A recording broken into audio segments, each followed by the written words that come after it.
नमस्कार शेतकरी मित्रांनो, स्वागत आहे तुमचं आपल्या कृषी बाजार भाव या यूट्यूब चॅनलवर. बघा शेतकरी मित्रांनो, आजचे हळद बाजार भाव लाईव्ह या व्हिडिओच्या माध्यमातून आपण बघणार आहोत.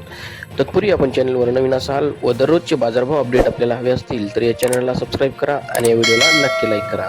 चला तर व्हिडिओला सुरुवात करूया. उत्पन्न बाजार समिती आहे मुंबई. आवक 222 क्विंटल. किमान दर आहे 16,500, कमाल दर आहे 24,000, सर्वसाधारण दर आहे 20,250 रुपये. यापुढील कृषी उत्पन्न बाजार समिती आहे महागाव. आवक 50 क्विंटल. किमान दर आहे 10,000, कमाल दर आहे 15,000, सर्वसाधारण दर आहे 13,500 रुपये.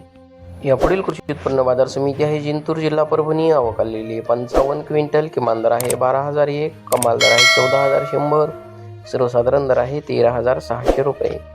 यापुढील कृषी उत्पन्न बाजार समिती आहे नांदेड. आवक 2,842 क्विंटल. किमान दर आहे 10,900, कमाल दर आहे 15,400, सर्वसाधारण दर आहे 14,200 रुपये.